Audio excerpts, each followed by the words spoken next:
داستان کشتی هلندی SS اورنگ مدان از جمله داستان‌های واقعی هستش که باعث میشه هر مخاطبی به شدت احساس ترس کنه و به شدت به خودش بلرزه و از حوادث واقعی که هیچ کس هیچ توضیحی براش نداره وحشت کنه. پس اگه به این داستانا علاقه دارید با من همراه باشید.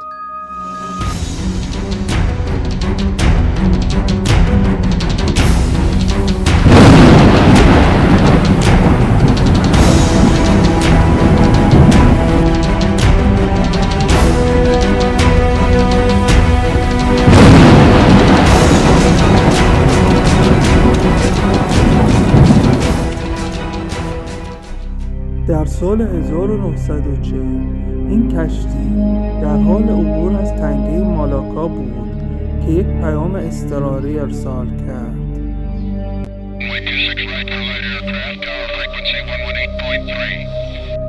All the crew are dead, along with the captain of the ship.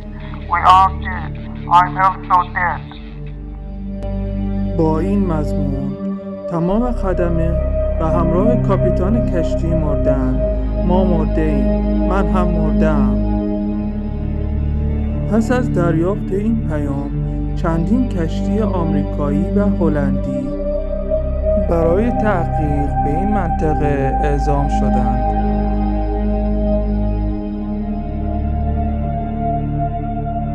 که تحقیق کنند این پیام اصلاً از کدام کشتی دریافت می شود. پس از تفحص متوجه شدند که این پیام از یک کشتی هلندی دریافت می شود. بالاخره از بین کشتی‌های فرستاده شده یک کشتی آمریکایی به نام ستاره نقره‌ای این کشتی را پیدا کرد. از آن عجیب‌تر این بود که هرچه به کشتی نزدیکتر می شدند سیگنال‌های دریافتی بیشتر می شد.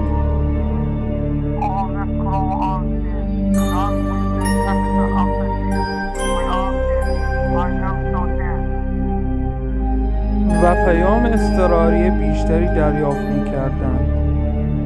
خدمه کشتی ستاره نقره‌ای هرگز فکرش را نمی‌کردند که دارند به یکی از ترسناکترین و عجیبترین کشتی‌های کل دوران پا می‌گذارند.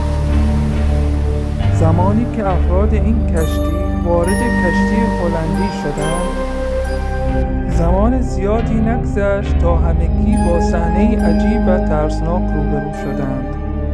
خدمه کشتی همگی با چشم‌های باز و دست‌هایی به حالت کشیده با صورت‌هایی به سمت خورشید بر روی عرشه کشتی مرده بودند و حالت چهره‌هایشان نشان می‌داد که قبل از مرگ با صحنه فوق‌العاده ترسناک روبرو شدند و گویای حالتی پردرد و عصبی بود.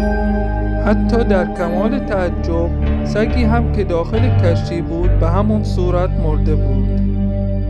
برخی از خدمه کشتی هلندی همانطور سر پست‌هایشان مرده بودند. به طور مثال افسر ارتباطات همانطور که در حال نوشتن تلگراف بود مرده بود. هنوز انگشت‌هایش بر روی دکمه‌های دستگاه تلگراف بود.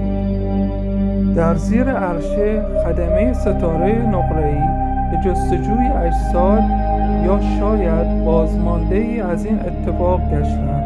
نتیجه همان بود. اجسادی وحشت‌زده که معلوم بود قبل از مرگشان تنها فرصت کرده بودند تا بترسند.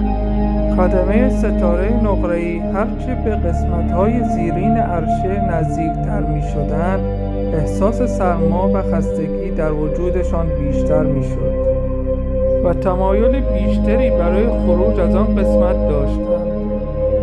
بالاخره با هر تلاش و سختی که بود خودشان را به اتاق دیگ بخار کشتی رساندند و متوجه شدند سرمای عجیب و وحشتناکی در آن قسمت وجود دارد. واضح بود که به خاطر شرایط دمایی عجیب و غریبی که در کشتی وجود دارد جنازه ها فاسد نشدند و بنابراین امکان تشخیص زمان مرگ برایشان در آن شرایط سخت است.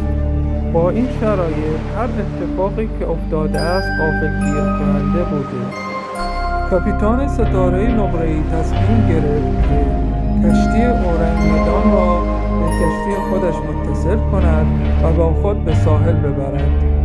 زمانی که خدمه کشتی ستاره نقره‌ای در حال انجام مقدمات اتصال خود به کشتی هلندی بودند، هرگز فکر نمی‌کردند که اتفاقی عجیب‌تر در حال وقوع است.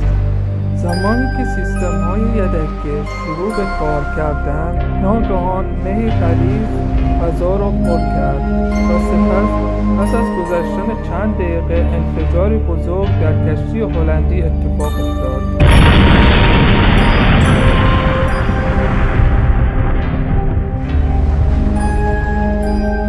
و این کشتی نفرین شده به همراه خدمه مرده‌اش و راز ترسناک و نامعلومش به اعماق دریا رفت. اولین گزارش رسمی درباره این اتفاق در سال 1952 توسط گارد ساحلی منتشر شد.